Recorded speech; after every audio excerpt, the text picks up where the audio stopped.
اعوذ باللہ من الشیطان الرجیم بسم اللہ الرحمن الرحیم لیس علیکم جناح ان تبتغوا فضلا من ربکم فاذا افضتم من عرفات فاذکروا اللہ عند المشعر الحرام واذکروه کما ہداکم وان کنتم من قبلہ لمن الضالین۔ صدق اللہ العظیم۔ رب اشرح لی صدری ویسر لی امری واحلل عقدۃ من لسانی یفقہوا قولی، آمین۔ فرمایا تم پر اپنے رب کا فضل تلاش کرنے میں کوئی گناہ نہیں۔ جب تم عرفات سے لوٹو تو مشعر حرام کے پاس ذکر الہی کرو اور اس کا ذکر کرو جیسے کہ اس نے تمہیں ہدایت دی، حالانکہ تم اس سے پہلے راہ بھولے ہوئے تھے۔ 9 ذی الحج کو زوال آفتاب سے غروب شمس تک میدان عرفات میں وقوف حج کا سب سے اہم رکن ہے، جس کی بابت حدیث میں کہا گیا ہے الحج عرفہ، عرفات میں وقوف ہی حج ہے۔ یہاں مغرب کی نماز نہیں پڑھنی ہے بلکہ مزدلفہ پہنچ کر مغرب کی 3 رکعت اور عشاء کی 2 رکعت قصر جمع کر کے 1 اذان اور 2 اقامت کے ساتھ پڑھی جائے گی۔ مزدلفہ ہی کو مشعر حرام کہا گیا ہے کیونکہ یہ حرم کے اندر ہے۔ یہاں ذکر الہی کی تاکید ہے، یہاں رات گزارنی ہے۔ فجر کی نماز غلس اندھیرے میں یعنی اول وقت میں پڑھ کر طلوع آفتاب تک ذکر میں مشغول رہا جائے، طلوع آفتاب کے بعد مینا جایا جائے۔ ثم افیضوا من حیث افاض الناس واستغفروا اللہ ان اللہ غفور رحیم۔ پھر تم اس جگہ سے لوٹو جس جگہ سے سب لوگ لوٹتے ہیں اور اللہ تعالیٰ سے طلب بخشش کرتے رہو، یقیناً اللہ تعالیٰ بخشنے والا مہربان ہے۔ مذکورہ بالا ترتیب کے مطابق عرفات جانا اور وہاں وقوف کر کے واپس آنا ضروری ہے، لیکن عرفات چونکہ حرم کے باہر ہے اس لیے قریش مکہ عرفات تک نہیں جاتے تھے بلکہ مزدلفہ سے ہی لوٹ آتے تھے۔ چنانچہ حکم دیا جا رہا ہے کہ جہاں سے سب لوگ لوٹ کر آتے ہیں وہیں سے لوٹ کر آؤ، یعنی عرفات سے۔ وَإِذَا قَضَيْتُم مَّنَاسِكَكُمْ فاذكروا اللَّهَ كَذِكْرِكُمْ آبَاءَكُمْ أَوْ أَشَدَّ ذِكْرًا وَمِنَ النَّاسِ مَن يَقُولُ رَبَّنَا آتِنَا فِي الدُّنْيَا وَمَا لَهُ فِي الْآخِرَةِ مِنْ خَلَاقٍ۔ پھر جب تم ارکان حج ادا کر چکو تو اللہ تعالیٰ کا ذکر کرو جس طرح تم اپنے باپ دادوں کا ذکر کیا کرتے تھے، بلکہ اس سے بھی زیادہ۔ بعض لوگ وہ بھی ہیں جو کہتے ہیں اے ہمارے رب ہمیں دنیا میں دے، ایسے لوگوں کا آخرت میں کوئی حصہ نہیں۔ عرب کے لوگ حج سے فراغت کے بعد مینا میں میلہ لگاتے اور آباء و اجداد کے کارناموں کا ذکر کرتے۔ مسلمانوں کو کہا جا رہا ہے کہ جب تم 10 ذی الحج کو کنکریاں مارنے، قربانی کرنے، سر منڈانے، طواف کعبہ اور سعی صفا و مروہ سے فارغ ہو جاؤ تو اس کے بعد جو 3 دن مینا میں قیام کرنا ہے تو وہاں خوب اللہ کا ذکر کرو، جیسے جاہلیت میں تم اپنے آباء کا تذکرہ کیا کرتے تھے۔ وَمِنْهُم مَّن يَقُولُ رَبَّنَا آتِنَا فِي الدُّنْيَا حَسَنَةً وَفِي الْآخِرَةِ حَسَنَةً وَقِنَا عَذَابَ النَّارِ۔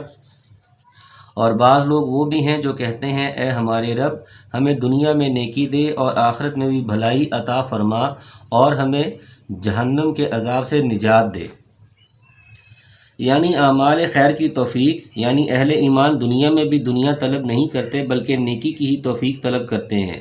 نبی صلی اللہ علیہ وسلم کثرت سے دعا پڑھتے تھے۔ طواف کے دوران لوگ ہر چکر کے الگ الگ دعا پڑھتے ہیں جو خود ساختہ ہیں، ان کے بجائے طواف کے وقت یہی دعا ربنا آتنا فی الدنیا حسنۃ رکن یمانی اور حجر اسود کے درمیان پڑھنا مسنون عمل ہے۔ اولئک لہم نصیب مما کسبوا واللہ سریع الحساب۔ یہ وہ لوگ ہیں جن کے لیے ان کے اعمال کا حصہ ہے اور اللہ تعالیٰ جلد حساب لینے والا ہے۔ واذکروا اللہ فی ایام معدودات ومن تعجل فی یومین فلا اثم علیہ ومن تأخر فلا اثم علیہ لمن اتقى واتقوا اللہ واعلموا انکم الیہ تحشرون۔ اور اللہ تعالیٰ کی یاد ان گنتی کے چند دنوں ایام تشریق میں کرو، 2 دن کی جلدی کرنے والے پر بھی کوئی گناہ نہیں اور جو پیچھے رہ جائے اس پر بھی کوئی گناہ نہیں، یہ پرہیزگار کے لیے ہے۔ اور اللہ تعالیٰ سے ڈرتے رہو اور جان رکھو کہ تم سب اسی کی طرف جمع کیے جاؤ گے۔ مراد ایام تشریق ہے یعنی 11، 12 اور 13 ذی الحج۔ ان میں ذکر الہی یعنی بآواز بلند تکبیرات مسنون ہیں، صرف فرض نمازوں کے بعد ہی نہیں جیسا کہ ایک ضعیف حدیث کی بنیاد پر مشہور ہے، بلکہ ہر وقت یہ تکبیرات پڑھی جانی چاہیے۔ اللہ اکبر، اللہ اکبر، اللہ اکبر، لا الہ الا اللہ، واللہ اکبر، اللہ اکبر وللہ الحمد۔ کنکریاں مارتے وقت ہر کنکری کے ساتھ تکبیر پڑھنی مسنون ہے۔ رمی جمرات کو کنکریاں مارنا 3 دن افضل ہے، لیکن اگر کوئی 2 دن 11 اور 12 ذی الحج کو کنکریاں مار کر مینا سے واپس آ جائے تو اس کی بھی اجازت ہے۔ وَمِنَ النَّاسِ مَن يُعْجِبُكَ قَوْلُهُ فِي الْحَيَاةِ الدُّنْيَا وَيُشْهِدُ اللَّهَ عَلَى مَا فِي قَلْبِهِ وَهُوَ أَلَدُّ الْخِصَامِ۔ بعض لوگوں کی دنیاوی غرض کی باتیں آپ کو خوش کر دیتی ہیں اور وہ اپنے دل کی باتوں پر اللہ کو گواہ کرتا ہے، حالانکہ دراصل وہ زبردست جھگڑالو ہے۔ بعض ضعیف روایت کے مطابق یہ آیت ایک منافق اخنس ابن شریق ثقفی کے بارے میں نازل ہوئی ہے، لیکن صحیح تر بات یہ ہے کہ اس سے مراد سارے ہی منافقین اور متکبرین ہیں جن میں یہ مذموم اوصاف پائے جائیں جو قرآن نے اس کے ضمن میں بیان فرمائے ہیں۔ وَمِنَ النَّاسِ مَن يُعْجِبُكَ قَوْلُهُ فِي الْحَيَاةِ الدُّنْيَا وَيُشْهِدُ اللَّهَ عَلَى مَا فِي قَلْبِهِ وَهُوَ أَلَدُّ الْخِصَامِ وَإِذَا تَوَلَّى سَعَىٰ فِي الْأَرْضِ لِيُفْسِدَ فِيهَا وَيُهْلِكَ الْحَرْثَ وَالنَّسْلَ وَاللَّهُ لَا يُحِبُّ الْفَسَادَ۔ جب وہ لوٹ کر جاتا ہے تو زمین میں فساد پھیلانے کی اور کھیتی اور نسل کی بربادی کی کوشش میں لگا رہتا ہے، اور اللہ تعالیٰ فساد کو ناپسند کرتا ہے۔ وَإِذَا قِيلَ لَهُ اتَّقِ اللَّهَ أَخَذَتْهُ الْعِزَّةُ بِالْإِثْمِ فَحَسْبُهُ جَهَنَّمُ وَلَبِئْسَ الْمِهَادُ۔ اور جب اس سے کہا جائے کہ اللہ سے ڈر تو تکبر اور تعصب سے اسے گناہ پر آمادہ کر دیتا ہے، ایسے کے لیے بس جہنم ہی ہے اور یقیناً وہ بدترین جگہ ہے۔ وَمِنَ النَّاسِ مَن يَشْرِي نَفْسَهُ ابْتِغَاءَ مَرْضَاتِ اللَّهِ وَاللَّهُ رَءُوفٌ بِالْعِبَادِ۔ اور بعض لوگ وہ بھی ہیں کہ اللہ تعالیٰ کی رضامندی کی طلب میں اپنی جان تک بیچ ڈالتے ہیں، اور اللہ تعالیٰ اپنے بندوں پر بڑی مہربانی کرنے والا ہے۔ یہ آیت کہتے ہیں حضرت صہیب رومی رضی اللہ عنہ کے بارے میں نازل ہوئی ہے کہ جب وہ ہجرت کرنے لگے تو کافروں نے کہا کہ یہ مال سب یہاں کا کمایا ہوا ہے، اسے ہم ساتھ نہیں لے جانے دیں گے۔ حضرت صہیب رضی اللہ عنہ نے یہ سارا مال ان کے حوالے کر دیا اور دین ساتھ لے کر حضور کی خدمت میں حاضر ہو گئے۔ آپ صلی اللہ علیہ وسلم نے سن کر فرمایا، صہیب نے نفع بخش تجارت کی ہے، 2 مرتبہ فرمایا۔ لیکن یہ آیت بھی عام ہے جو تمام مومنین، متقین اور دنیا کے مقابلے میں دین کو اور آخرت کو ترجیح دینے والوں کو شامل ہے، کیونکہ اس قسم کی تمام آیات کے بارے میں جو کسی خاص شخص یا واقعے کے بارے میں نازل ہوئیں یہ اصول ہے، یعنی لفظ کے عموم کا اعتبار ہوگا، سبب نزول کے خصوص کا اعتبار نہیں کیا جائے گا۔ پس اخنس بن شریق جس کا ذکر پچھلی آیت میں ہوا برے کردار کا ایک نمونہ ہے جو ہر اس شخص پر صادق آئے گا جو اس جیسے برے کردار کا حامل ہوگا، اور صہیب رضی اللہ عنہ خیر اور کمال ایمان کی ایک مثال ہیں ہر اس شخص کے لیے جو ان صفات خیر و کمال سے متصف ہوگا۔ یا ایھا الذین آمنوا ادخلوا فی السلم کافۃ ولا تتبعوا خطوات الشیطان انہ لکم عدو مبین۔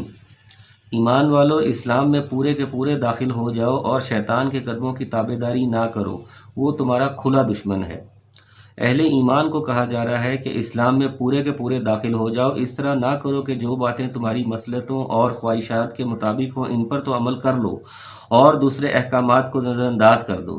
اسی طرح جو دین تم چھوڑ آئے ہو اس کی باتیں اسلام میں شامل کرنے کی کوشش مت کرو، بلکہ صرف اسلام کو مکمل طور پر اپناؤ۔ اس سے دین میں بدعات کی بھی نفی کر دی گئی اور آج کل کے سیکولر ذہن کے تردید بھی، جو اسلام کو مکمل طور پر اپنانے کے لیے تیار نہیں بلکہ دین کو عبادات یعنی مساجد تک محدود کرنا اور سیاست اور ایوان حکومت سے دیر نکالا دینا چاہتا ہے۔ اسی طرح عوام کو بھی سمجھایا جا رہا ہے جو رسوم و رواج اور علاقائی ثقافت و روایات کو پسند کرتے ہیں اور انہیں چھوڑنے کے لیے آمادہ نہیں ہوتے، جیسے مرگ اور شادی بیاہ کی مصرفانہ اور ہندوانہ رسوم اور دیگر رواج۔ اور یہ کہا جا رہا ہے کہ شیطان کے پیروں کے قدموں کی پیروی مت کرو جو تمہیں مذکورہ خلاف اسلام باتوں کے لیے حسین فلسفے تراش کر پیش کرتا ہے، برائیوں پر خوشنما غلاف چڑھاتا ہے اور بدعات کو بھی نیکی باور کراتا ہے تاکہ اسے دام ہم رنگ زمین میں پھنسے رہو۔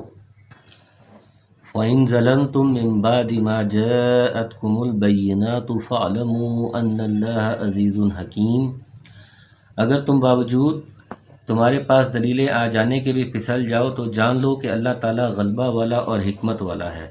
هل ينظرون إلا أن يأتيهم الله في ظلل من الغمام والملائكة وقضي الأمر وإلى الله ترجع الأمور۔ کیا لوگوں کو اس بات کا انتظار ہے کہ ان کے پاس خود اللہ تعالیٰ ابر کے سایبانوں میں آ جائے اور فرشتے بھی اور کام انتہا تک پہنچا دیا جائے؟ اللہ ہی کی طرف تمام کام لوٹائے جاتے ہیں۔ یا تو قیامت کا منظر ہے جیسا کہ بعض تفسیری روایات میں ہے ابن کثیر، یعنی کیا یہ قیامت برپا ہونے کا انتظار کر رہے ہیں، یا پھر اس کا مطلب یہ ہے کہ اللہ تعالیٰ فرشتوں کے جلووں میں اور بادلوں کے سائے میں ان کے سامنے آئے اور فیصلہ چکائے، تب وہ ایمان لائیں گے۔ لیکن ایسا اسلام قابل قبول نہیں ہے، اس لیے قبول اسلام میں تاخیر مت کرو اور فوراً اسلام قبول کر کے اپنی آخرت سنوار لو۔ سل بنی اسرائیل کم آتیناہم من آیت بینۃ ومن یبدل نعمت اللہ من بعد ما جاءتہ فإن اللہ شدید العقاب۔ بنی اسرائیل سے پوچھو تو کہ ہم نے انہیں کس قدر روشن نشانیاں عطا فرمائیں، اور جو شخص اللہ تعالیٰ کی نعمتوں کو اپنے پاس پہنچ جانے کے بعد بدل ڈالے اور جان لے کہ اللہ تعالیٰ بھی سخت عذابوں والا ہے۔ مثلاً عصائے موسیٰ جیسے، جس کے ذریعے سے اللہ تعالیٰ نے جادوگروں کا توڑ کیا، سمندر سے راستہ بنایا، پتھر سے 12 چشمے جاری کیے، بادلوں کا سایہ، من و سلوہ کا نزول وغیرہ جو اللہ تعالیٰ کی قدرت اور موسیٰ علیہ السلام کی صداقت کی دلیل تھے، لیکن اس کے باوجود انہوں نے احکام الہی سے اعراض ہی کیا۔ نعمت کے بدلنے کا مطلب یہی ہے کہ ایمان کے بدلے انہوں نے کفر اور اعراض کا راستہ اپنایا۔ زُيِّنَ لِلَّذِينَ كَفَرُوا الْحَيَاةُ الدُّنْيَا وَيَسْخَرُونَ مِنَ الَّذِينَ آمَنُوا وَالَّذِينَ اتَّقَوْا فَوْقَهُمْ يَوْمَ الْقِيَامَةِ وَاللَّهُ يَرْزُقُ مَن يَشَاءُ بِغَيْرِ حساب۔ فرمایا کافروں کے لیے دنیا کی زندگی خوب زینت دار کی گئی ہے، وہ ایمان والوں سے ہنسی مذاق کرتے ہیں، حالانکہ پرہیزگار لوگ قیامت کے دن ان سے اعلیٰ ہوں گے۔ اللہ تعالیٰ جسے چاہتا ہے بے حساب روزی دیتا ہے۔ چونکہ مسلمانوں کی اکثریت غرباء پر مشتمل تھی جو دنیاوی آسائشوں اور سہولتوں سے محروم تھے، اس لیے کافر یعنی قریش مکہ ان کا مذاق اڑاتے تھے، جیسا کہ اہل ثروت کا ہر دور میں شیوہ رہا ہے۔ اہل ایمان کے فقر اور سادگی کا کفار جو استہزاء و تمسخر اڑاتے، اس کا ذکر فرما کر کہا جا رہا ہے کہ قیامت والے دن یہی فقراء اپنے تقوی کی بدولت بلند و بالا ہوں گے۔ بے حساب روزی کا تعلق آخرت کے علاوہ دنیا سے بھی ہو سکتا ہے کہ چند سالوں کے بعد ہی اللہ تعالیٰ نے ان فقراء پر بھی فتوحات کے دروازے کھول دیے، جن سے سامان دنیا اور رزق کی فراوانی ہو گئی۔ کان الناس امۃ واحدۃ فبعث اللہ النبیین مبشرین ومنذرین وانزل معهم الکتاب بالحق لیحکم بین الناس فیما اختلفوا فیہ وما اختلف فیہ الا الذین اوتوہ من بعد ما جاءتهم البینات بغیا بینہم فأضل اللہ الذین آمنوا لما اختلفوا فیہ من الحق بإذنہ واللہ یہدی من یشاء الی صراط مستقیم۔ فرمایا دراصل لوگ ایک ہی گروہ تھے، اللہ تعالیٰ نے نبیوں کو خوشخبریاں دینے اور ڈرانے والا بنا کر بھیجا اور ان کے ساتھ سچی کتابیں نازل فرمائیں تاکہ لوگوں کے ہر اختلافی امر کا فیصلہ ہو جائے، اور صرف ان ہی لوگوں نے جنہیں کتاب دی گئی تھی اپنے پاس دلائل آ چکنے کے بعد آپس کے بغض و عناد کی وجہ سے اس میں اختلاف کیا۔ اس لیے اللہ پاک نے ایمان والوں کی اس اختلاف میں بھی حق کی طرف اپنی مشیت سے رہبری کی، اور اللہ تعالیٰ جس کو چاہے سیدھی راہ کی طرف رہبری کرتا ہے۔ یعنی توحید پر یہ حضرت آدم علیہ السلام سے حضرت نوح علیہ السلام یعنی 10 صدیوں تک لوگ توحید پر جس کی تعلیم انبیاء دیتے رہے قائم رہے۔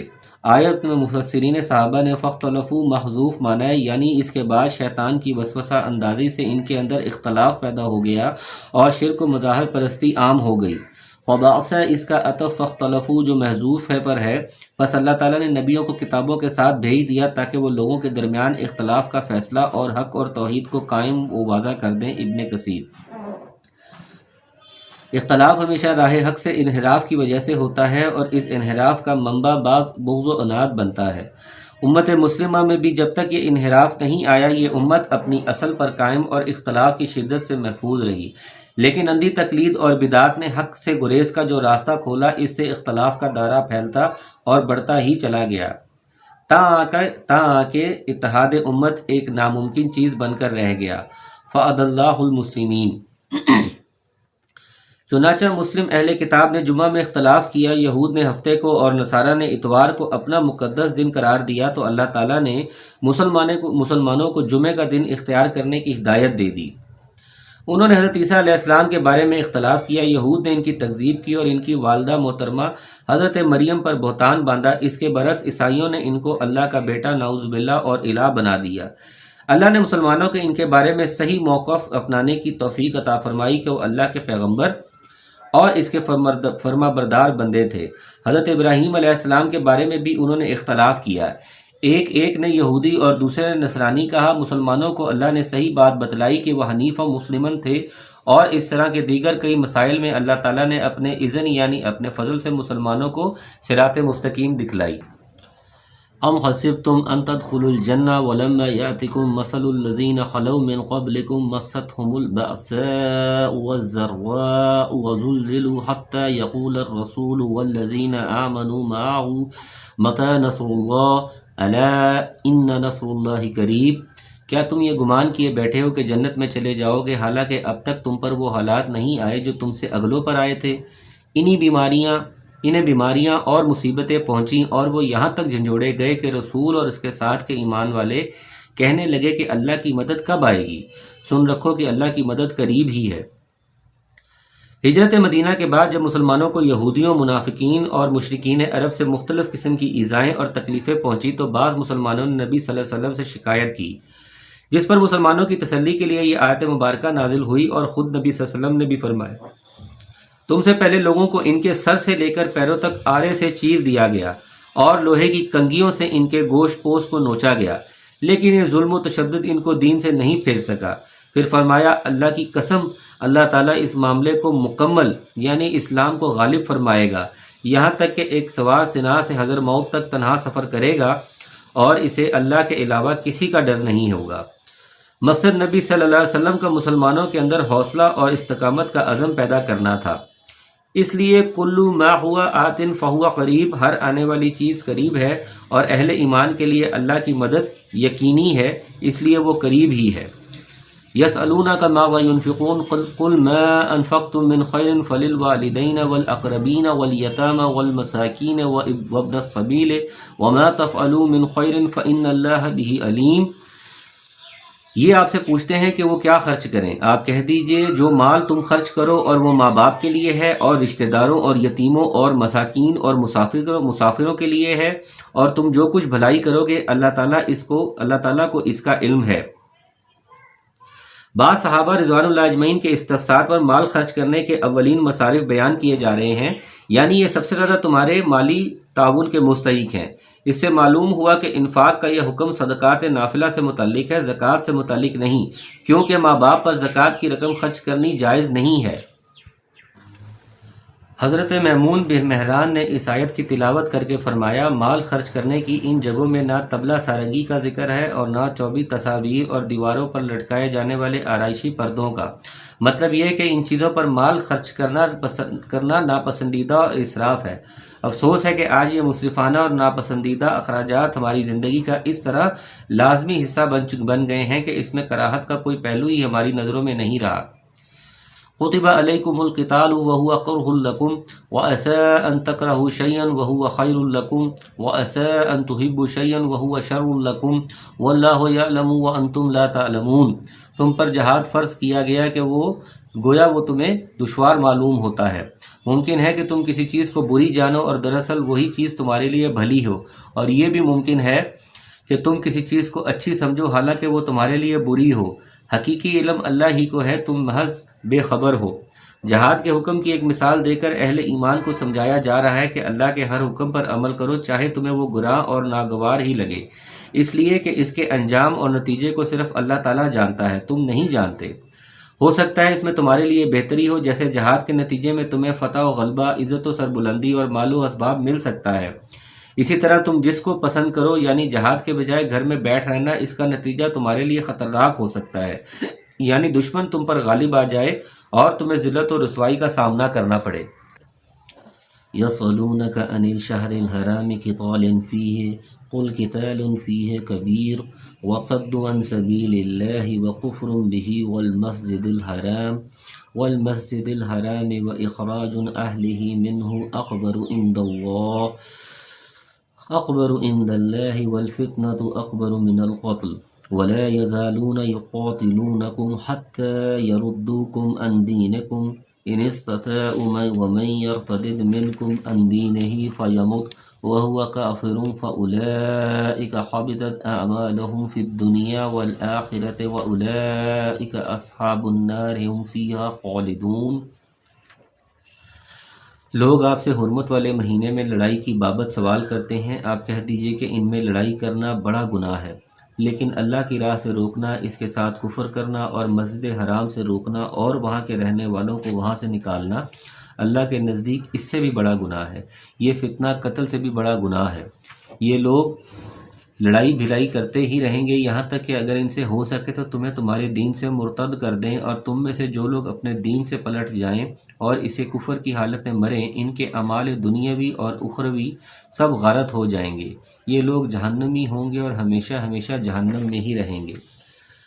رجب، ذوالقعدہ، ذوالحج اور محرم، یہ 4 مہینے زمانہ جاہلیت میں بھی حرمت والے سمجھے جاتے تھے، جن میں قتال و جدال ناپسندیدہ تھا۔ اسلام نے بھی ان کی حرمت کو برقرار رکھا۔ نبی صلی اللہ علیہ وسلم کے زمانے میں ایک مسلمان فوجی دستے کے ہاتھوں رجب کے مہینے میں ایک کافر قتل ہو گیا۔ مسلمانوں کے علم میں یہ نہیں تھا کہ رجب شروع ہو گیا ہے۔ کفار نے مسلمانوں کو طعنہ دیا کہ دیکھو یہ حرمت والے مہینے کی حرمت کا بھی خیال نہیں رکھتے، جس پر یہ آیہ مبارکہ نازل ہوئی اور کہا گیا کہ یقیناً حدود والے مہینے میں قتال بڑا گناہ ہے، لیکن حرمت کی دہائی دینے والوں کو اپنا عمل نظر نہیں آتا، یہ خود اس سے بھی بڑے جرائم کے مرتکب ہیں۔ یہ اللہ کے راستے سے اور مسجد حرام سے لوگوں کو روکتے ہیں اور وہاں سے مسلمانوں کو نکلنے پر انہوں نے مجبور کر دیا۔ علاوہ ازیں کفر و شرک بجائے خود قتل سے بھی بڑا گناہ ہے، اس لیے اگر مسلمانوں سے غلطی سے ایک آدھ قتل حرمت والے مہینے میں ہو گیا تو کیا ہوا؟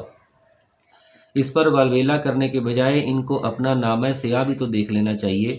جب یہ اپنی شرارتوں، سازشوں اور تمہیں مرتد بنانے کی کوششوں سے باز آنے والے نہیں تو پھر تم ان سے مقاتلہ کرنے میں شہر حرام کی وجہ سے کیوں رک رہے ہو؟ جو دین اسلام سے پھر جائے یعنی مرتد ہو جائے، اگر وہ توبہ نہ کرے تو اس کی دنیاوی سزا قتل ہے۔ حدیث میں ہے من بدل دینہ فاقتلوہ، آیت میں اس کی اخروی سزا بیان کی جا رہی ہے، جس سے معلوم ہوا کہ ایمان کی حالت میں کیے گئے اعمال صالحہ بھی کفر و ارتداد کی وجہ سے کالعدم ہو جائیں گے، اور جس طرح ایمان قبول کرنے سے انسان کے پچھلے گناہ معاف ہو جاتے ہیں، اسی طرح کفر و ارتداد سے تمام نیکیاں برباد ہو جاتی ہیں۔ تاہم قرآن کے الفاظ سے واضح ہے کہ حبط اعمال اسی وقت ہوگا جب خاتمہ کفر پر ہوگا۔ اگر موت سے پہلے تائب ہو جائے گا تو ایسا نہیں ہوگا، یعنی مرتد کی توبہ قبول ہے۔ ان الذین آمنوا والذین حاجروا وجاہدوا فی سبیل اللہ اولئک یرجون رحمت اللہ واللہ غفور الرحیم۔ البتہ ایمان لانے والے، ہجرت کرنے والے، اللہ کی راہ میں جہاد کرنے والے ہی رحمت الہی کے امیدوار ہیں۔ اللہ تعالیٰ بہت بخشنے والا اور بہت مہربانی کرنے والا ہے۔ یسألونک عن الخمر والمیسر قل فیہما اسم کبیر ومنافع للناس واسمہما اکبر من نفعہما ویسألونک ماذا ينفقون قل العفو کذلک یبین اللہ لکم الآیات لعلکم تتفکرون۔ لوگ آپ سے شراب اور جوئے کا مسئلہ پوچھتے ہیں، آپ کہہ دیجئے ان دونوں میں بہت بڑا گناہ ہے اور لوگوں کو اس سے دنیاوی فائدہ بھی ہوتا ہے، لیکن ان کا گناہ ان کے نفع سے بہت زیادہ ہے۔ آپ سے یہ بھی دریافت کرتے ہیں کہ کیا کچھ خرچ کریں، تو آپ کہہ دیجئے حاجت سے زائد ہر چیز خرچ کر دو۔ اللہ تعالیٰ اسی طرح اپنے احکام صاف صاف تمہارے لیے بیان فرما رہا ہے تاکہ تم سوچ سمجھ سکو۔ بڑا گناہ تو دین کے اعتبار سے ہے۔ شراب میں فائدوں کا تعلق دنیا سے، مثلا شراب سے وقتی طور پر بدن میں چستی و مستعدی اور بعض ذہنوں میں تیزی آ جاتی ہے، جنسی قوت میں اضافہ ہو جاتا ہے، جس کے لیے اس کا استعمال عام ہوتا ہے۔ اسی طرح اس کی خرید و فروخت نفع بخش کاروبار ہے۔ جوا میں بھی بعض دفعہ آدمی جیت جاتا ہے تو اس کا کچھ مال مل جاتا ہے، لیکن یہ فائدے ان نقصانات و مفاسد کے مقابلے میں کوئی حیثیت نہیں رکھتے جو انسان کی عقل اور اس کے دین کو ان سے پہنچتے ہیں۔ اس لیے فرمایا کہ ان کا گناہ ان کے فائدوں سے بہت بڑا ہے۔ اس طرح اس آیت میں شراب اور جوا کو حرام تو قرار نہیں دیا گیا، تاہم اس کے لیے تمہید باندھ دی گئی ہے۔ اس آیت سے ایک بہت اہم اصول یہ بھی معلوم ہوا کہ ہر چیز میں چاہے وہ کتنی بھی بری ہو، کچھ نہ کچھ فائدے بھی ہوتے ہیں۔ مثلا ریڈیو، ٹی وی، انٹرنیٹ اور دیگر اس قسم کی ایجادات ہیں، اور لوگ ان کے بعض فوائد بیان کر کے اپنے نفس کو دھوکہ دے لیتے ہیں۔ دیکھنا یہ چاہیے کہ فوائد اور نقصانات کا تقابل کیا ہے، خاص طور پر دین و ایمان اور اخلاق و کردار کے لحاظ سے۔ اگر دینی نقطہ نظر سے اگر دینی نقطہ نظر سے نقصانات و مفاسد زیادہ ہیں تو تھوڑے سے دنیاوی فائدوں کی خاطر اسے جائز قرار نہیں دیا جائے گا۔ اس معنی کے اعتبار سے یہ اخلاقی ہدایت ہے یا پھر یہ حکم ابتدائی اسلام میں دیا گیا جس پر فرضیت زکوٰۃ کے بعد عمل ضروری نہیں رہا، تاہم افضل ضرور ہے، یا اس کے معنی ہے ما سہل و تیسر ولم یشق علی القلب، جو آسان اور سہولت سے ہو اور دل پر شاق گرا نہ گزرے۔ اسلام نے یقیناً انفاق کی بڑی ترغیب دی ہے، لیکن یہ اعتدال ملحوظ رکھا ہے کہ ایک تو اپنے زیر کفالت افراد کی خبرگیری اور ان کی ضروریات کو مقدم رکھنے کا حکم دیا ہے، دوسرے اس طرح خرچ کرنے سے بھی منع کیا گیا ہے کہ کل کو تمہیں یا تمہارے اہل خاندان کو دوسروں کے آگے دست سوال دراز کرنا پڑ جائے۔ فی الدنیا والآخرۃ ویسألونک عن الیتامی قل اصلاح لهم خیر وان تخالطوهم فاخوانکم واللہ یعلم المفسد من المصلح ولو شاء اللہ لأعنتکم ان اللہ عزیز حکیم۔ دنیا اور آخرت کے امور کو اور تجھ سے یتیموں کے بارے میں بھی سوال کرتے ہیں، آپ کہہ دیجئے کہ ان کی خیر خواہی بہتر ہے، تم اگر ان کا مال اپنے مال میں ملا بھی لو تو وہ تمہارے بھائی ہیں، بدنیت اور نیک نیت ہر ایک کو اللہ خوب جانتا ہے، اور اگر اللہ چاہتا تو تمہیں مشقت میں ڈال دیتا، یقیناً اللہ تعالیٰ غلبہ والا اور حکمت والا ہے۔ جب یتیموں کا مال ظلمن کھانے والوں کے لیے وعید نازل ہوئی تو صحابہ کرام رضوان اللہ اجمعین ڈر گئے اور یتیموں کی ہر چیز الگ کر دی، حتیٰ کہ کھانے پینے کی کوئی چیز بچ جاتی تو اسے بھی استعمال نہ کرتے اور وہ خراب ہو جاتی، اس ڈر سے کہ کہیں ہم بھی اس وعید کے مستحق نہ قرار پائیں۔ اس پر یہ آیت مبارکہ نازل ہوئی، یعنی تمہیں بغرض اصلاح و بہتری بھی ان کا مال اپنے مال میں ملانے کی اجازت نہ دیتا۔ وَلَا تَنْكِحُوا الْمُشْرِكَاتِ حَتَّى يُؤْمِنْ وَلَأَمَةٌ مُؤْمِنَةٌ خَيْرٌ مِّن مُّشْرِكَةٍ وَلَوْ أَعْجَبَتْكُمْ وَلَا تُنْكِحُوا الْمُشْرِكِينَ حَتَّى يُؤْمِنُوا وَالْعَبْدُ مُؤْمِنٌ خَيْرٌ مِّن مُّشْرِكٍ وَلَوْ أَعْجَبَكُمْ أُولَٰئِكَ يَدْعُونَ إِلَى النَّارِ وَاللَّهُ يَدْعُو إِلَى الْجَنَّةِ وَالْمَغْفِرَةِ بِإِذْنِهِ وَيُبَيِّنُ آيَاتِهِ لِلنَّاسِ لَعَلَّهُمْ يَتَذَكَّرُونَ۔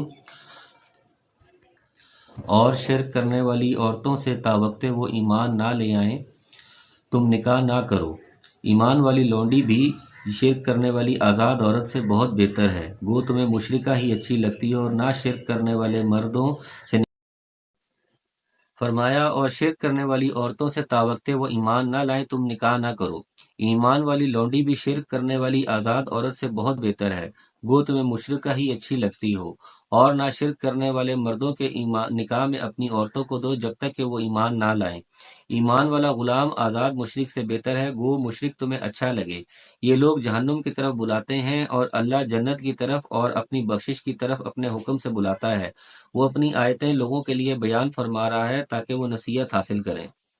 مشرکہ عورتوں سے مراد بتوں کی پجاری عورتیں ہیں، کیونکہ اہل کتاب یہودی یا عیسائی عورتوں سے نکاح کی اجازت قرآن نے دی ہے، البتہ کسی مسلمان عورت کا نکاح کسی اہل کتاب مرد سے نہیں ہو سکتا، تاہم حضرت عمر تعالیٰ عنہ نے مثلاً اہل کتاب کی عورتوں سے نکاح کو ناپسند کیا ہے۔ ابن کثیر۔